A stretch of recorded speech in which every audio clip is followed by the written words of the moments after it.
मैं बाहर हॉल में लेटा हुआ था और मुझे बहुत ठंड लग रही थी। तभी मेरी चाची मुझे देखकर कहने लगी, यहाँ बहुत ज्यादा ठंड है, अगर यहाँ लेटोगे तो बीमार हो जाओगे। तुम एक काम करो, तुम खुशी के कमरे में जाकर लेट जाओ। दरअसल हमारे घर में 2 ही कमरे थे और खुशी मेरी चाची की छोटी बहन थी, जो इस वक्त हमारे घर घूमने आई थी। चाची की ये बात सुनकर मैं बहुत खुश हो गया था। मैं चाची की बात मानकर खुशी के कमरे में जाकर लेट गया। खुशी गहरी नींद में थी।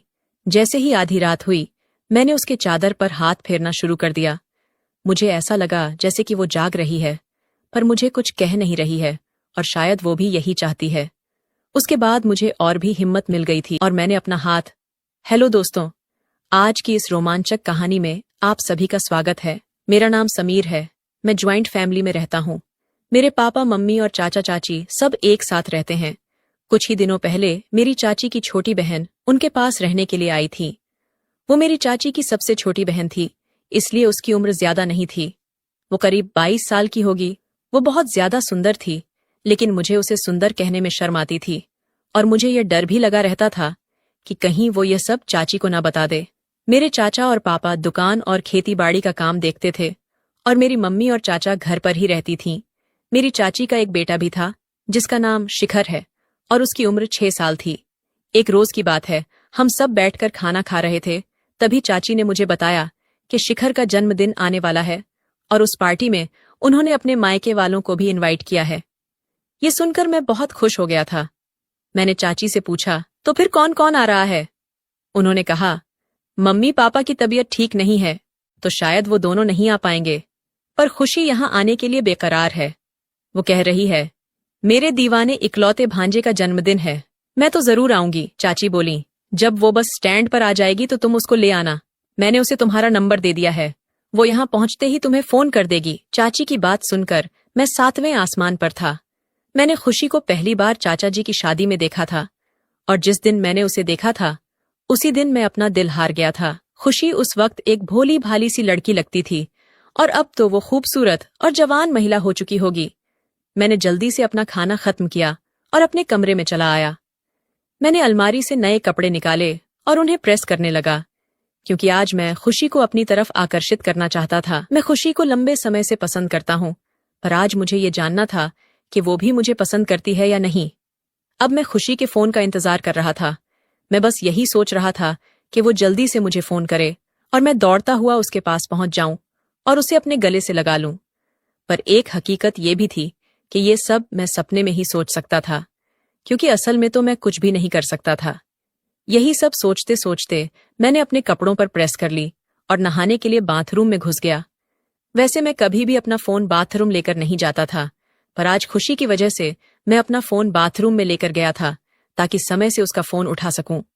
मैंने जल्दी से नहाया और अपने कपड़े पहनकर बाहर आ गया।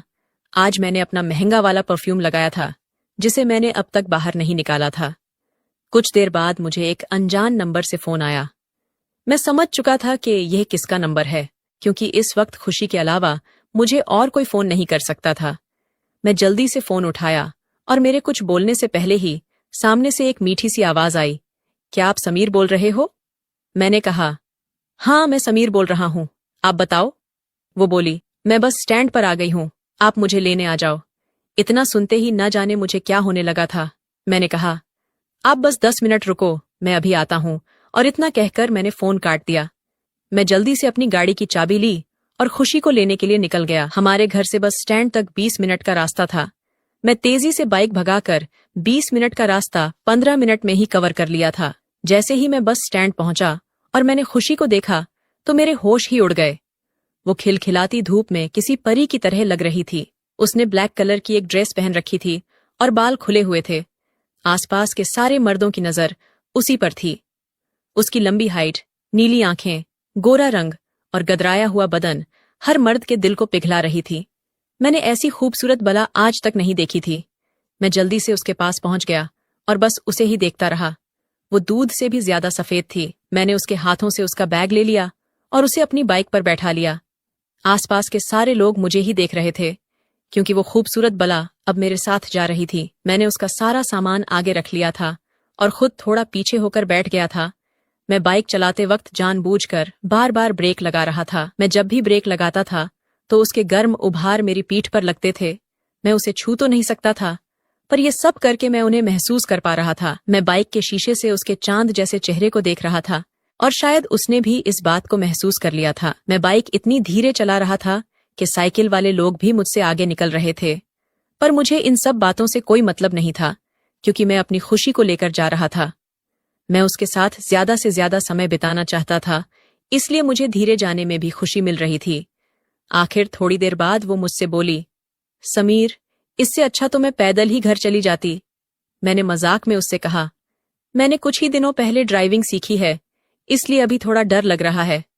मेरी बात सुनकर वो हंसने लगी। वो हंसते हुए और भी ज्यादा खूबसूरत लग रही थी, और इसी तरह बातें करते करते हम दोनों घर पहुंच गए। चाची अपनी बहन को देखकर बहुत ज्यादा खुश हो गई थीं।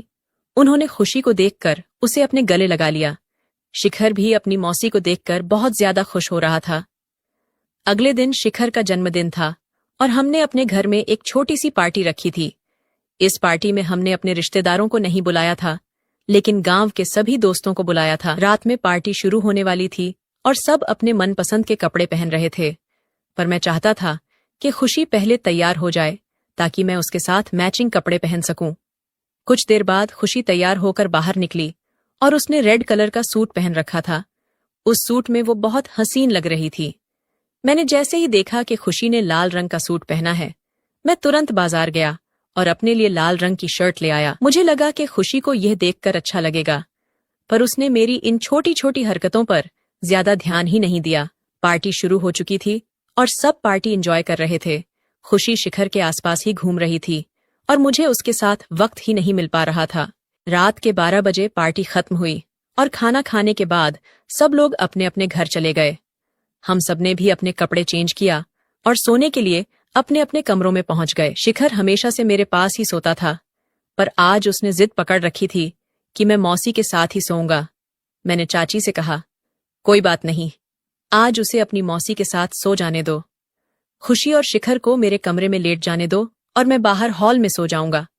इसके बाद शिखर और उसकी मौसी मेरे कमरे में मेरे बेड पर लेट गए। मैं थोड़ी देर बाहर टहलने के लिए चला गया और वापस आकर हॉल में ही सो गया। बाहर बहुत ज्यादा ठंड थी, फिर भी मैंने सोचा कि किसी को डिस्टर्ब नहीं करूंगा। ठंड से अपना ध्यान भटकाने के लिए मैं अपना फोन चलाने लग गया। थोड़ी देर फोन चलाने के बाद मुझे नींद आने लगी। मैं फोन बंद करके सोने की तैयारी कर ही रहा था कि तभी चाची मेरे पास आ गई और बोली, समीर, यहाँ बहुत ज्यादा ठंड है। अगर तुम बाहर लेटोगे तो कल सुबह तक पक्का बीमार हो जाओगे। मैं तुम्हें ऐसे बाहर ठंड में नहीं सोने दूंगी। तुम भी अंदर जाकर खुशी और शिखर के साथ लेट जाओ। चाची जी की यह बात सुनकर तो मेरी खुशी का कोई ठिकाना ही नहीं रहा, लेकिन मैंने चाची के सामने अपनी खुशी जाहिर नहीं होने दी। मैंने कहा, नहीं चाची, इस तरह अच्छा नहीं लगता। चाची बोली, क्या अच्छा नहीं लगता समीर? मैं कह रही हूं ना कि अंदर जाकर लेट जाओ। और इतना कहकर उन्होंने मेरा हाथ पकड़ लिया और मुझे अंदर ले आई। मैंने देखा कि शिखर बड़े आराम से अपनी मौसी के साथ सो रहा है और खुशी भी सोते हुए किसी हसीन परी की तरह लग रही है। चाची ने खुशी को जगाया और उससे कहा, खुशी, शिखर को अपनी तरफ खींच लो। समीर बाहर ठंड में सो रहा था, इसलिए मैं उसे अंदर ले आई हूं। खुशी अपनी आंख मसलते हुए शिखर की ओर देखने लगी और उसे थोड़ा सा अपनी तरफ खींच लिया। मुझे थोड़ी सी जगह मिल गई थी और मैं भी वहीं लेट गया। हम दोनों एक ही बेड पर लेटे हुए थे और हमारे बीच कोई दूरी भी नहीं थी। खुशी ने शिखर को बेड के किनारे पर लिटा दिया था और खुद बीच में लेट गई थी। उसके बगल में ही मैं लेटा हुआ था। मैंने कमरे की लाइट बंद की और खुशी के बगल में आकर लेट गया। मैं सोने का नाटक करने लगा, क्योंकि खुशी के बगल में रह के मुझे नींद कैसे आ सकती थी। मेरा मन तो उसके साथ शरारत करने के लिए कह रहा था, लेकिन मैं चाहता था कि अगर उस शरारत की शुरुआत खुशी करेगी तो मजा ही आ जाएगा। कुछ देर लेटे रहने के बाद मैंने महसूस किया कि किसी ने मेरे पैरों की उंगलियों को छुआ है। मैं समझ गया था कि ये पैर खुशी के ही हैं, क्योंकि शिखर तो किनारे लेटा हुआ है। जैसे ही खुशी ने मेरे साथ ये हरकत की, मेरे पूरे बदन में हलचल सी पैदा हो गई। मैं खुद पर काबू रखने की कोशिश कर रहा था, पर हो नहीं पा रहा था। वो बार बार मेरे पैरों की उंगलियों को छू रही थी और मेरे शरीर में सिहरन सी हो रही थी। ये सब मुझे बहुत अच्छा लग रहा था। मैंने अपने जज्बातों को काबू न रखते हुए अपना हाथ खुशी की चादर पर रख दिया।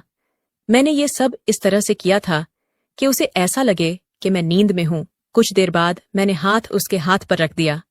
पर अचानक से न जाने क्या हुआ, उसने मुझे लगे लगा लिया। जैसे ही उसने मुझे गले लगाया, वैसे ही मेरे पूरे शरीर में करंट दौड़ गया। पर फिर भी मैं खुद पर काबू रख रहा था, क्योंकि मैं चाहता था कि पहली हरकत खुशी ही करे। पर कुछ देर बाद वो भी खुद पर काबू नहीं कर पाई और हरकत कर बैठी। उसके बाद मैं भी अपने सारे होश खो बैठा। खुशी ने मुझे वो सुख दिया था जिसका मैं बेसब्री से इंतजार कर रहा था। मुझे खुशी ने सबसे बड़ी खुशी दे दी थी। हम सारी रात एक जगह सोते रहे और अगले दिन उसे वापस अपने घर जाना था। मैंने जैसे तैसे करके चाची को मना लिया और खुशी को 1 हफ्ते के लिए रोक लिया।